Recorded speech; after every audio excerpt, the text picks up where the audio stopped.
Hello friends, today we are going to move forward in classification of plants towards the seed plants, that is Spermatophyta. Sperma means seed. Okay, so one thing is clear, this is the seed bearing plant, also referred as Phanerogams.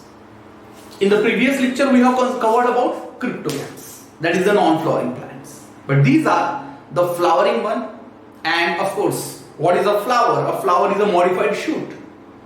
A flower is a modified leaf. And that's why it is modified for sexual reproduction. These modified leaves, which are specially modified for sexual reproduction, are referred as sporophylls, or the leaves which are modified for reproduction are referred as sporophylls, and flower is specially modified for sexual reproduction. Clear? Now, in Gymnosperms we have seeds. Okay, seeds are present. That is, these are the seed bearing plants, but exact flower nature, the complete flower including calyx, corolla, androecium, gynoecium is not present. Okay, they will form such sporophylls which will form male gametes, that is microsporophylls. The sporophylls which will generate female gametes, that is megasporophylls. Both are formed either on the same plant or on different plant. So if both are formed on the same plant, we refer them as monoecious, that is bisexual plant. But if both are formed on different plants, we refer it as diecious, that is unisexual plants. Diecious because we have two plants, male and female. If both are present in the same plant, you don't require two plants. You will have the same plant with both the sexes. Correct? Now, what are the important characteristics of seed plants? That we are going to listen first. Look at it. Seeds contain a sporophyte embryo. Means inside the seed there is an embryo which will lead to formation of a sporophyte plant. So that is the most important thing in them. Okay? So sporophyte embryo will be formed. Inside a seed you have stored food, and that's why we eat grains. Okay, because the grains have stored food, and this, other than this protective seed coat is there. Okay, so a seed is having stored food inside and a protective seed coat and an embryo which will lead to formation of a sporophyte plant. Keep in mind, in all these seed plants, that is Spermatophyta, that is Phanerogams, what do we have is seeds. What do we have is dominant sporophyte, because the seeds will lead to formation of a sporophyte and the sporophyte is dominant. Gametophyte is not present as an independent gametophyte, because इसके पहले हम लोगों ने cryptogams में देखा independent gametophytes बनते हैं. In case of pteridophytes, Pterophyta में, phylum Pterophyta, in that we have seen they form prothallus, which is an independent gametophyte. But such independent gametophyte is not present. Here the gametophyte is present on the sporophyte. Okay, and it will completely take nourishment from the sporophyte, and it will be only a small part of the complete sporophyte plant.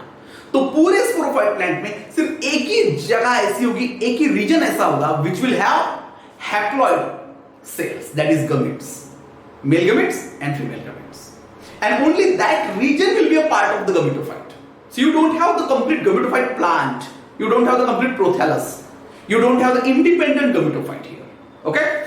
Now, you have stored food and you have seed coats. Seed coats will protect it, and stored food will provide nourishment, okay, which is required during what? Germination. So, during germination, you will use this stored food, okay, as nutrients, and only by using this stored food as nutrient, the seedling will grow.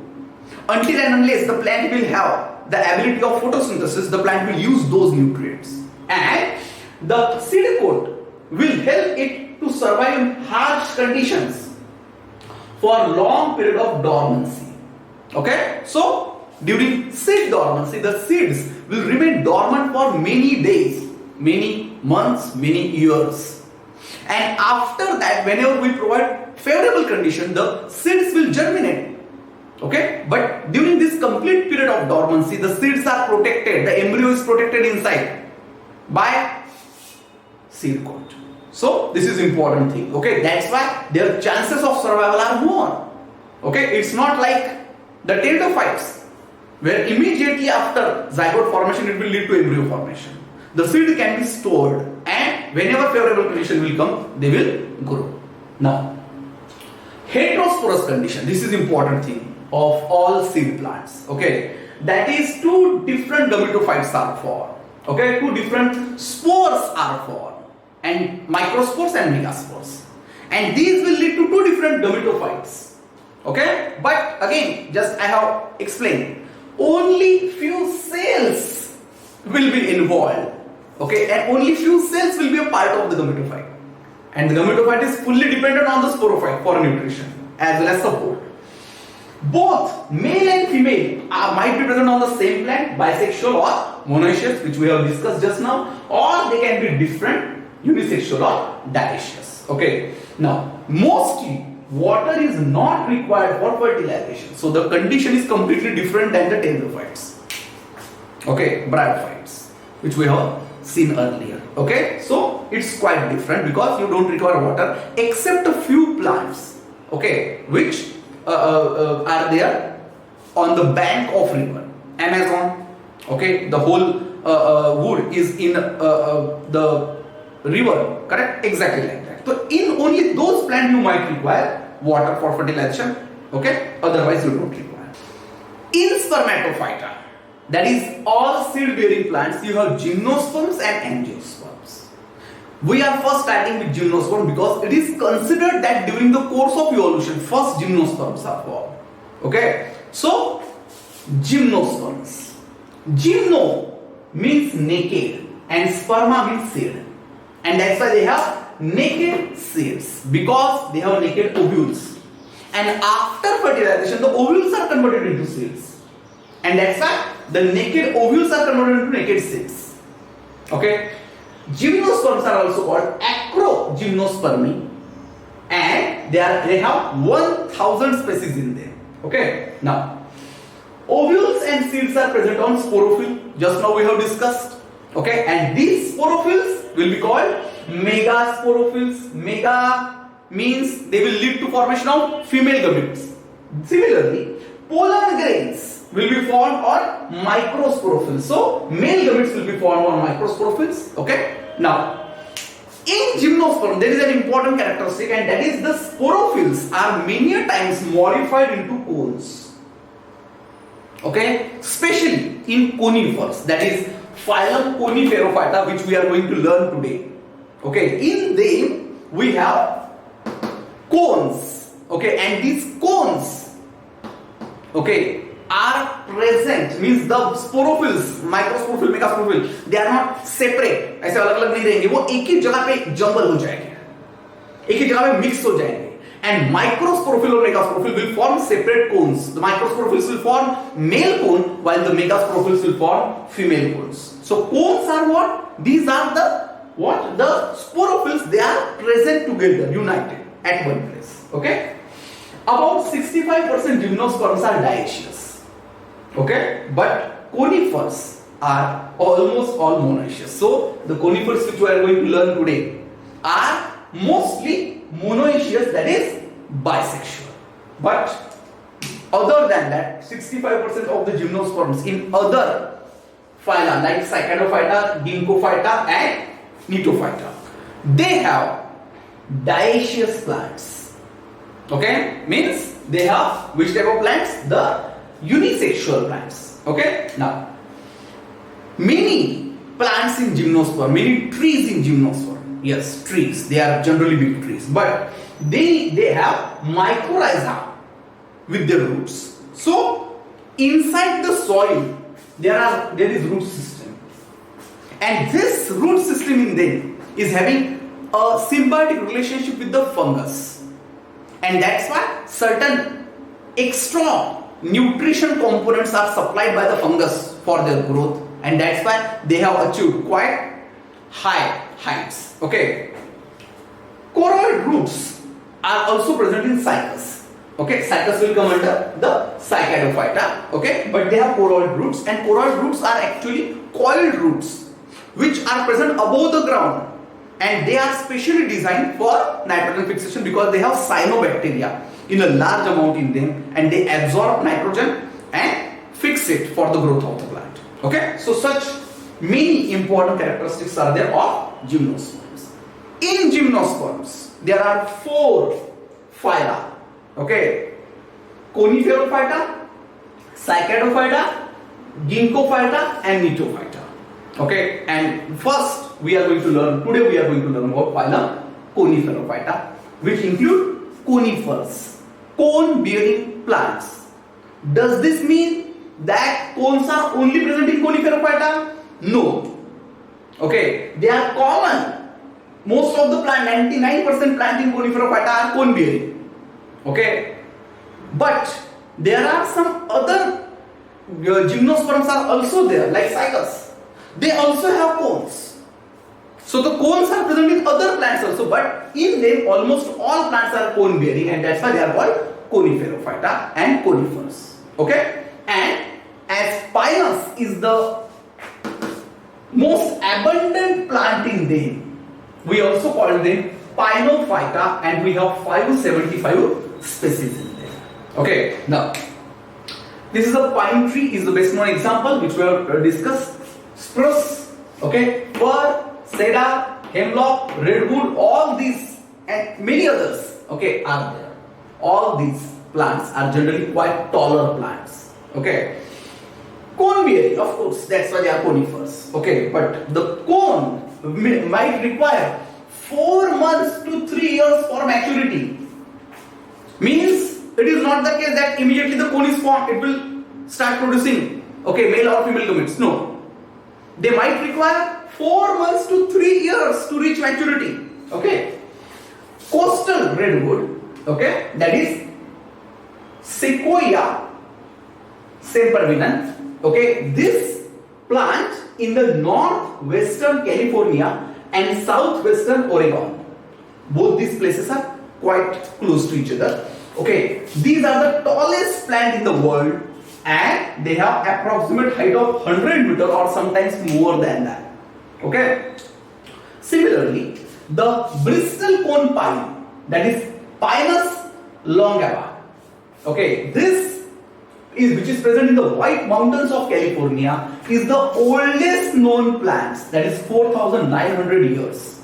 Okay, both these are the living plant examples. Okay, means still these plants are there.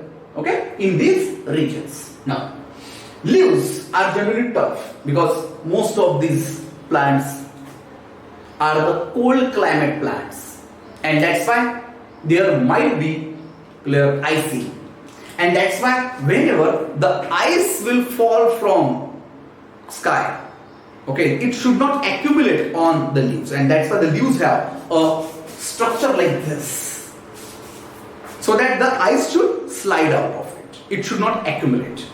Also, these are tough, long, needle shaped. Okay, all these are there with thick cuticle and recessed stomata. Okay, so the stomata are comparatively smaller in size, so that the evaporation of water should get reduced. Evergreen. Why they are called evergreen? Because they have formed evergreen forest, as a single leaf in them might remain to the plant for 2 to 40 years before it falls. 2 to 40 years means most of the leaves will remain as they are for many years, and that's why they are called evergreen. Sometimes in some plants, because as we keep on learning the various species in them, after all there are 575 species. Okay, we will came to know that from plant to plant, from species to species, albeit, okay, the leaves will show albeit modifications. Okay, in some plants coiled leaves are also present. But in some plants, silvery and blue leaves are present. Okay? Why is this so? This is to reflect the UV light, that is the ultraviolet light. So it is reflected, and for that they have got such colors, variations. Monopodial, mostly they are monopodial. Monopodial means the apical dominance is seen. Apical dominance का मतलब है this is the main stem, and this main stem only keep on growing. Okay, this is called apical dominance. The side branches will remain as side branches, they won't grow as a big branch. So you can see in this plant these side branches are there, and they will remain as side branches, they will never take the shape of a big stem. That is the main thing in them. Okay, and you can see that's why it is called monopodial, because the main stem is the only one which will keep on growing. Then other than monopodial, what do you have is the pollens are wind blown, means the pollen grains, the male gametophytes are quite light in weight and they are wind blown. Similarly, the seeds can be dispersed through wind as well as animals, because the seeds have wings, and that's why whenever there is the air, whenever there is a breeze, okay, in that case the seeds through their wings, the air will pass and the wings will show a type of movement. Because of that, the seeds will keep on moving in upwards, and that's why they can be dispersed on long distances. Or animals, okay, yes, sometimes they are also dispersed through animals also. Okay, so let's take a look of the life cycle of a pine plant, because pine is the most abundant plant in the phylum Coniferophyta, the most successful plant. Okay, because you can see that this oldest plant is also a pine plant. Okay, now this is the morphology of a pine plant, and you can see this is the main stem. Okay, apical dominance, that is showing monopodial growth, and these are the side branches. Also you can see either the branches are horizontal to the land or they are like this, so that the eye should easily slip off. Similarly, okay, these are the sporophyte plant, and the sporophyte is dominant. You can see a big plant, quite tall plant, and it is diploid. Okay, generally on the lower branches pollen cones are formed. You can see these are the pollen cones, which are generally smaller in size. Pollen cones consist of many sporophytes. तो अगर मैं इसको थोड़ा बड़ा करके देखूं pollen cones को, I will came to know it consists of many what microsporophylls. Okay, microsporophylls, and they jumble to form, or they come close, okay, to form pollen cones. Similarly, on the upper branches, the branches which are present on the upper side, they generally develop into seed cones, and you can see many these striations which you can see here are actually the scales, actually the sporophylls. Which sporophylls? Megasporophylls, and they also are formed, they are also get crowded to form seed cone. But seed cones are generally bigger in size in case of pine. And you can see these seed cones, if I will take out one scale out of it, the one scale will look like this, and you can see inside it the ovule is present. Okay, now if I will enlarge the ovule, it will look something like this, okay, which has thick outer layer on it, which are called integuments. Okay, the layer out of the outside of the ovule is integument, and inside it is present megasporocyte, and this complete structure, okay, ये जो ovule का इतना region है, that is called megasporangia. Okay, and that will lead to formation of megasporophyte. Inside this is the mega mother cell, that is the megasporophyte. So megasporocyte is same as megaspore mother cell, which is diploid. Okay, and of course it will undergo meiosis to form 4 megaspores. Okay, out of these 4 megaspores, which are haploid, of course the megaspores will be what? They will be haploid because they are formed by meiosis. And out of these 4 megaspores, the 3 megaspores will degenerate, and only one will develop into female gametophyte. Okay, so only one will develop into female gametophyte, and inside one female gametophyte you have 2 to 6 archegonia.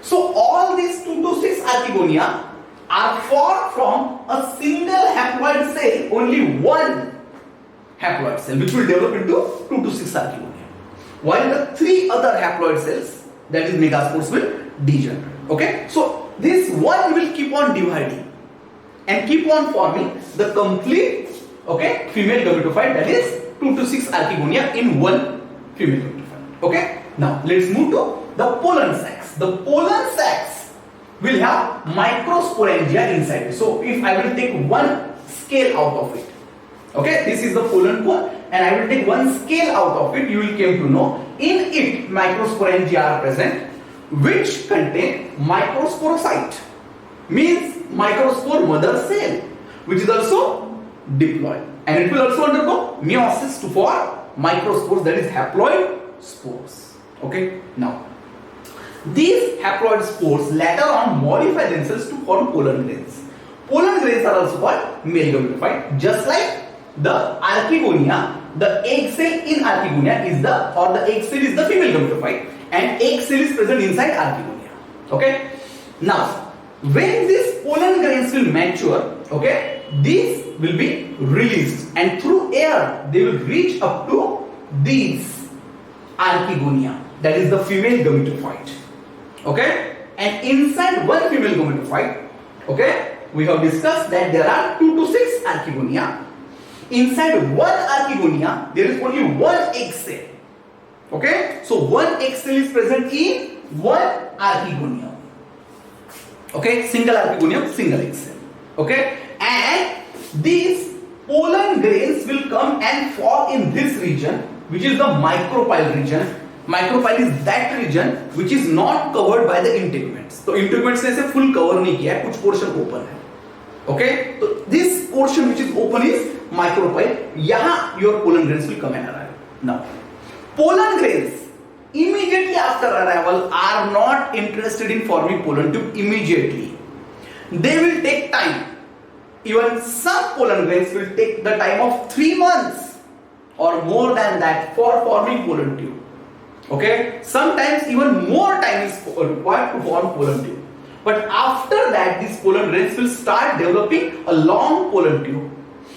Through the pollen tube, okay, the male gamete, okay, will be formed inside the pollen tube, because they will show mitosis. As you have pollen grain which is haploid, the nucleus inside the pollen grain will show mitosis while traveling through the pollen tube, and these 2 sperms, that is 2 male gametes, are formed inside this pollen tube.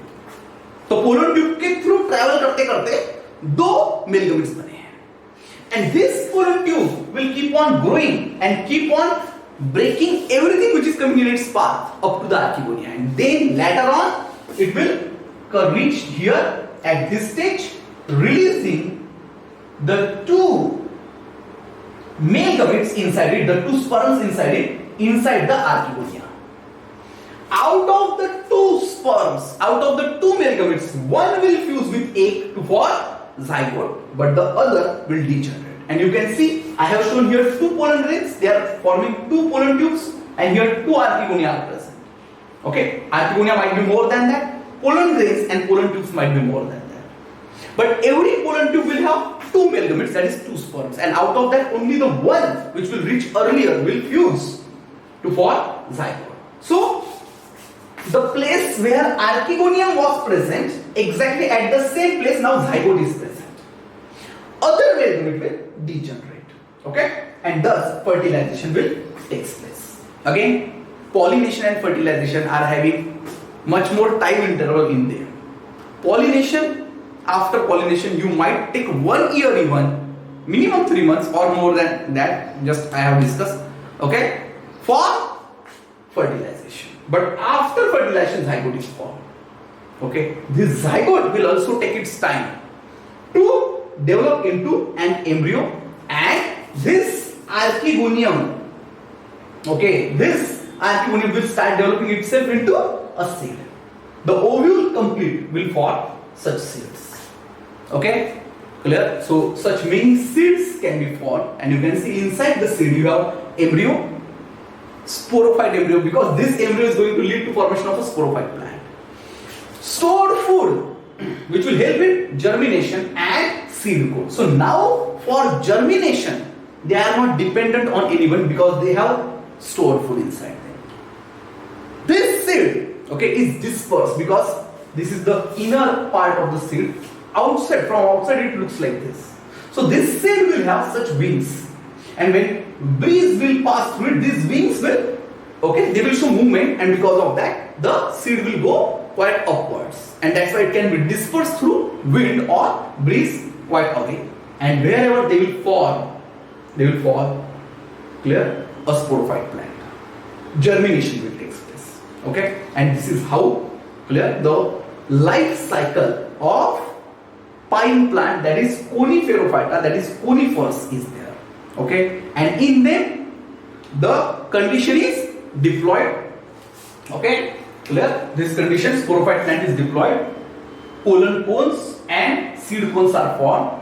They will lead to formation of what? They will lead to formation of megaspores and microspores by meiosis. So up to meiosis and up to the formation of zygote, okay, this complete condition is the gametophyte stage,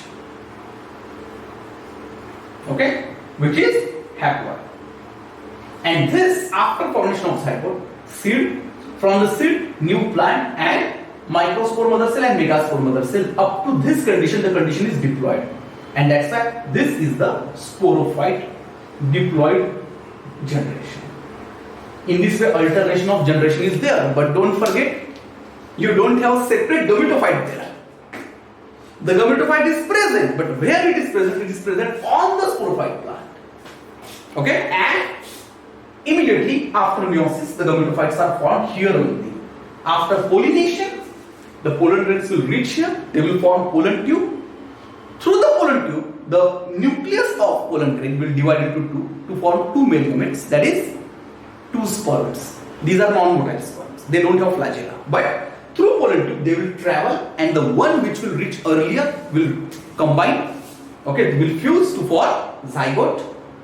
And again, after the formation of zygote, the sporophyte generation will start, okay, but the other male gamete will degenerate. Similarly, one point which we must remember is the female gametophyte has 2 to 6, okay, archegonia in one female gametophyte, but one female gametophyte is formed from one haploid cell, but after meiosis you form 4 haploid cells, 4 megaspores. Out of that, the 3 will degenerate, only one will keep on dividing to form such archegonia, okay. Now, pine plant as well as conifers are having many important applications, many uses, okay, in day-to-day life.